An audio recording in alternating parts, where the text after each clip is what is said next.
जय भवानी, जय प्रिया त्रिपुर सुंदरी।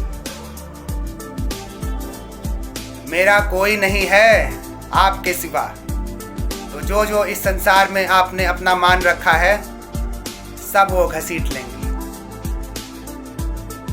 या विवेक के द्वारा अंदर से वैराग्य प्रकट करके या बाहर से राग प्रकट करके हटा लेंगे।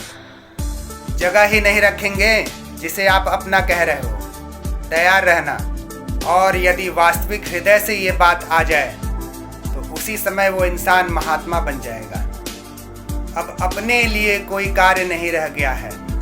संसार में सिर्फ कार्य हमारा कितना था कि अपना कोई न रह जाए। लोग रोते हैं इस बात पर, हमें संसार में कोई प्यार नहीं करता, कोई अपना नहीं है। यही तो सिद्धि है, हमारे मार्ग में ये लाभ है। मुझे देखिए, मुझसे कोई प्यार नहीं करता है, मैं अकेले रहता हूँ। भर्तरी जी ने भगवान शिव का कठोर तपस्या किया, और भगवान शिव जब प्रकट हुए, प्रसन्न होकर के जब उनके सामने प्रकट हुए, तो भर्तरी जी ने उनसे वरदान मांगा कि कभी कोई मुझे सम्मान से एक टुकड़ा भी न दे, क्योंकि ये सम्मान, ये प्यार हमें प्रभु से विमुख कर देता है। लोग आपको कहते हैं ना, हम तुम्हारे बिना जी नहीं सकते, तुम चले गए तो मेरा क्या होगा। अब उसकी बात में ही पकड़ो, वो तुम्हें कितना प्यार कर रहा है। वो क्या कह रहा है, तुम चले गए तो मेरा क्या होगा। ये प्यार है। वो सोच रहा है मेरा क्या होगा, तुम चले गए तो मेरा क्या होगा। बस अगर आप ज्ञानी हैं तो यहीं पर पकड़ लो, कोई तुम्हारा नहीं है, कोई तुमसे प्यार नहीं करता है। वो अपने आप के लिए तुमसे प्यार कर रहा है, खुद को संतुष्ट करने के लिए, अपने लिए प्यार कर रहा है। वो जो भी आपसे कहता है कि आपसे बहुत प्यार करता है, उसकी बात ध्यान से सुनना। अगर आपकी विवेक जागृत है तो उसमें आपको गंध मिलेगी, काम वासना मिलेगा। केवल स्वार्थ, केवल स्वार्थ। कहीं किसी कोने में तुम्हें उसके दिल में प्यार नहीं मिलेगा। पूरे प्यार की जो स्वांग भरी वृत्ति है उसमें केवल स्वार्थ ही भरा हुआ है। केवल उसके अंदर वासना नृत्य कर रही होगी, केवल काम वासना का तांडव हो रहा है। अगर विवेक है तो ध्यान से देखना, और अगर विवेक नहीं है तो सब तो देखो फंसे ही हुए हैं उसमें। श्रीमद् भागवत पुराण में भगवान श्री कृष्ण कह रहे हैं, जब साधक मेरा आश्रय नहीं लेता तो कहीं न कहीं उसका मन समर्पित होता है और उसके अंदर भोगने की भावना बनी रहती है। और अगर आप ध्यान देंगे तो ये जो भी लोग आपको दिखते हैं जो प्यार का बात कहते हैं, एक लड़का अगर किसी लड़की को बोल रहा है या लड़की किसी लड़के को बोलती है कि मैं तुमसे प्यार करती हूँ, मैं तुमसे प्यार करता हूँ, वो मेजॉरिटी टाइम विषयों का चिंतन करते हैं। उनका आप देखिए मैसेजेस जो ये सब करते रहते हैं वो क्या है, उनका मेजर टाइम जो है विषयों के चिंतन में ही जाता है। इसलिए भगवान कहते हैं कि जो मेरे अनन्य आश्रित नहीं है तो वो विषयों के चिंतन में लगा रहता है। और यही चीज़ भगवान श्री कृष्ण गीता में कहते हैं, जो मेरा चिंतन करता है उसके लिए मैं सुलभ हो जाता हूँ। जैसे हम किसी लड़की से प्रेम कर रहे हैं और उसके बारे में दिन रात सोच रहे हैं, या कोई लड़की किसी लड़के से प्रेम कर रही है, उसके बारे में बाय डिफ़ॉल्ट दिन रात वो सोच रही है। ऐसे ही जब हमें भगवान से प्रेम हो जाता है तो हम उनके बारे में बाय डिफ़ॉल्ट सोचने लगते हैं। हमें कोई माला गिनना नहीं पड़ता है कि हमने कितना जप किया, वो बाय डिफ़ॉल्ट सब होता है। इसलिए कहा गया है, एक पल भी भगवत चिंतन छूटा तो हानि हो जाएगी। हमारा मन कहीं न कहीं विषयों में लगेगा, क्योंकि माया बहुत प्रबल है। और आप जितना ज़्यादा विषयों की चिंतन करेंगे तो मन आपके अंदर एक ऐसी स्थिति पैदा कर देगा कि ज्ञान विज्ञान की कोई भी बात आपको समझ नहीं आएगी और आप केवल उसी विषय में लगे रहेंगे। अब इसमें आगे देखिए प्रभु क्या कहते हैं। भगवान कहते हैं, जब विषयों का चिंतन होने लगता है गहराई से, तब अगर उसकी पूर्ति ना हो, मैं एक एग्जाम्पल देता हूँ।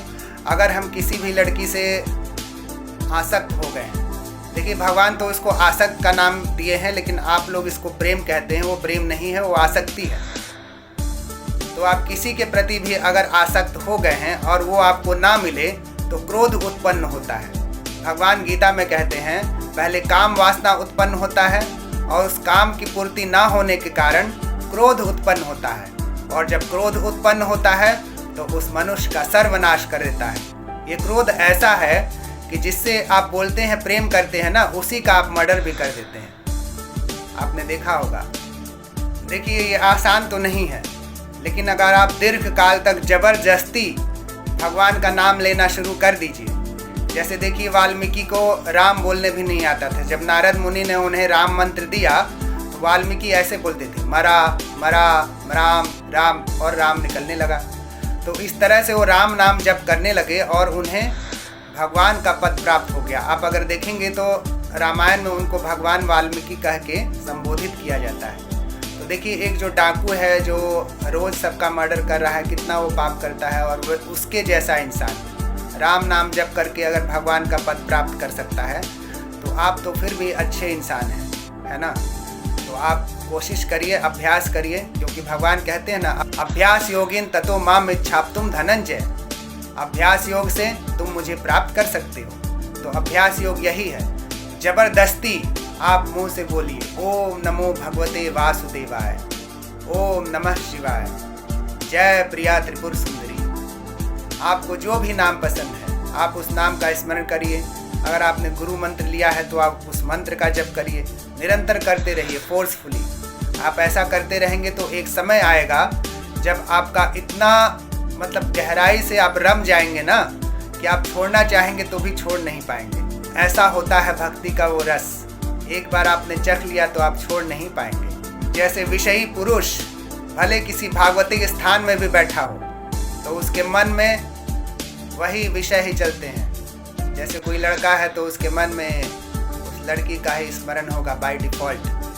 कोई लड़की अगर किसी लड़के से प्रेम करती है तो उसके मन में उस लड़के का ही वो चित्र चलता रहेगा।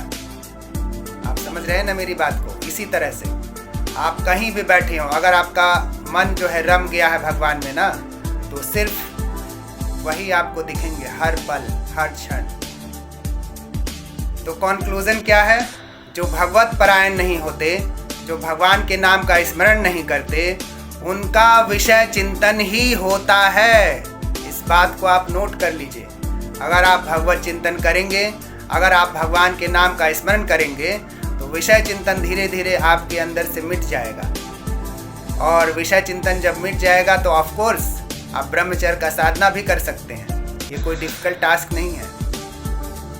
और ये जो विषय चिंतन की स्थिति है ना, ये प्रायः इसी स्थिति में पूरा संसार है। अगर आप भगवान के नाम का स्मरण नहीं कर रहे हैं तो फिर ये आपका विषय चिंतन इतना प्रबल हो जाता है, आप ये सोचते हैं कल मैं ये करूँगा, वो करूँगा, ये बनाना है, मुझे ये खरीदना है, मुझे दुनिया को ये बन करके दिखाना है।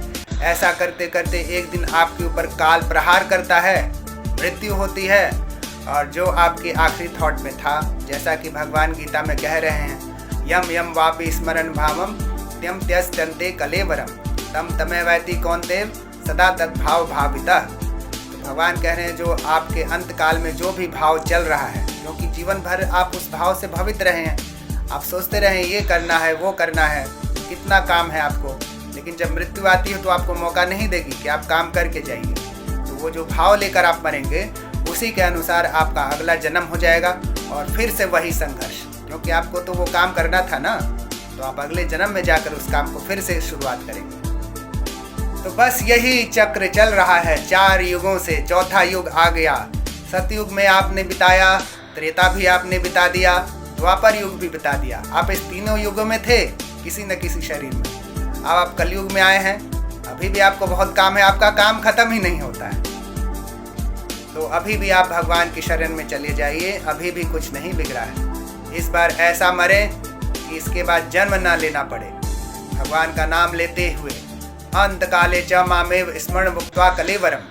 भगवान कहते हैं अंत काल में जो मेरा ही स्मरण करता हुआ शरीर का त्याग करता है वो मेरे अंदर विलीन हो जाता है। जैसे आप शुगर को पानी में डिसॉल्व करते हैं ना, शुगर का अस्तित्व खत्म हो जाता है। इसी तरह जब आप भगवान का नाम लेते हुए शरीर का त्याग करेंगे, आपको उस परम पद की प्राप्ति होगी। आप भगवान के अंदर सदा सदा के लिए विलीन हो जाएंगे।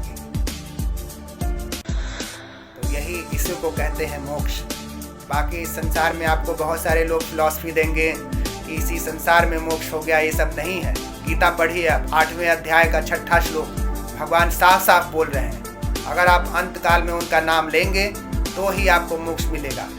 और महात्मा गांधी ने तो इसको सिद्ध किया है। आपको याद है ना, नाथूराम गॉडसे ने जब गोली मारा था, हर गोली पर उन्होंने राम का नाम लिया है।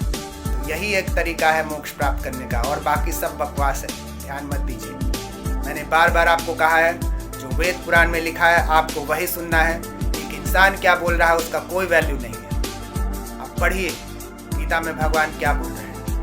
और गीता के 18वें आखिरी अध्याय में भगवान तो यहाँ तक बोल रहे हैं, तुम सब कुछ छोड़कर मेरे शरण में आ जाओ। इवन अपना रिलीजन भी छोड़ दो, अपना धर्म भी छोड़ दो, सब छोड़कर मेरे शरण में आ जाओ और मैं तुमको हर पाप से मुक्ति दे दूंगा और तुम्हें मोक्ष प्रदान करूंगा। अब आपको विश्वास नहीं है और या तो आपके पास बहुत काम है, तो आप कैसे जाएंगे भगवान के शरण में? सोचिए जरा, विचारिए। और देखिए दोस्तों, मैं आपको वही बताता हूँ जो मैं खुद जिसका अनुसरण कर रहा हूँ। कोई किताबी बातें नहीं है। मैं ब्रह्मचर्य का साधना करता हूँ और मोक्ष ही मेरा एकमात्र लक्ष्य है। ये मेरा आखिरी जन्म है और मैं भगवान से यही प्रार्थना करता हूँ, मुझे मैं महात्मा गांधी की तरह एक प्लेटफॉर्म दें और मैं आप सबके सामने अपने अंत काल में, मेरा जो लास्ट ब्रेथ होगा, मैं अपनी प्रिया त्रिपुर सुंदरी का नाम लेते हुए इस संसार से जाऊँगा, क्योंकि शायद वही समय होगा जब मैं सुपरस्टार बनूँगा। दोस्तों, आपको पता है मेरा जीवन का सबसे बड़ा सपना है सुपरस्टार बनने का। अगर मैं जीते जी सुपरस्टार नहीं बना ना, तो ये प्लेटफॉर्म तो मुझे मिलेगा ही मिलेगा, 200% गारंटी है, क्योंकि ये मेरा सबसे बड़ा भाव है। और मैं उस प्लेटफॉर्म पर पूरी दुनिया के सामने जब अपनी प्रिया त्रिपुर सुंदरी का नाम लूँगा, तो उसी समय मुझे सुपरस्टार घोषित कर दिया जाएगा, क्योंकि मैं मोक्ष को प्राप्त करूँगा पूरी दुनिया के सामने।